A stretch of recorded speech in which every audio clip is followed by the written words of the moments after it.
కథను మనం రాసినట్టుగానే తీస్తారా, లేక అందులో ఏమైనా చేర్పులు మార్పులు చేస్తారా?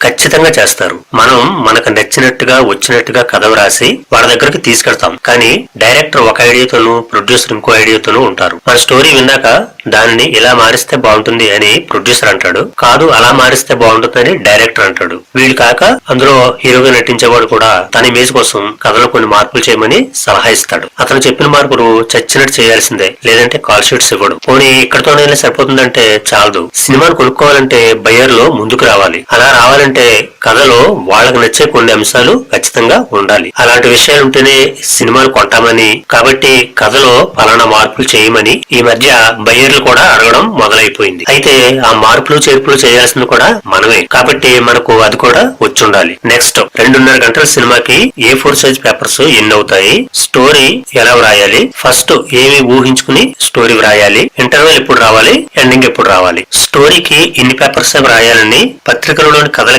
రూల్స్ ఉంటాయి, కానీ సినిమా కథలకు అలాంటిది ఏమి ఉండదు. మన దగ్గర ఉన్న స్టోరీని బట్టి ఎన్ని పేజీలను రాసుకోవచ్చు. డైలాగ్ స్క్రిప్ట్ కూడా అంతే. స్టోరీని ముందు సీన్స్ గా డివైడ్ చేసి దానికి డైలాగ్స్ వ్రాయడం అనేది జరుగుతుంది. ఒక సీన్ లెంగ్త్ తో తక్కువగా 2 నిమిషాలు ఉండొచ్చు, ఇంకో సీన్ లెంగ్త్ తో ఎక్కువగా 10 నిమిషాలు ఉండొచ్చు. సీన్ యొక్క లెంగ్త్ ని బట్టే డైలాగ్స్ కూడా వ్రాయాల్సి ఉంటుంది. కాబట్టి డైలాగ్స్ ఒక సీన్ కి ఇన్ని పేజీలు వ్రాయాలి అని కానీ, లేదా డైలాగ్ స్క్రిప్ట్ మొత్తం ఇన్ని పేజీలు ఉండాలి అని రూల్ ఏమీ లేదు. ఇక A4 సైజ్ పేపర్ లో స్టోరీని 2 ప్రక్కల వ్రాయాలా?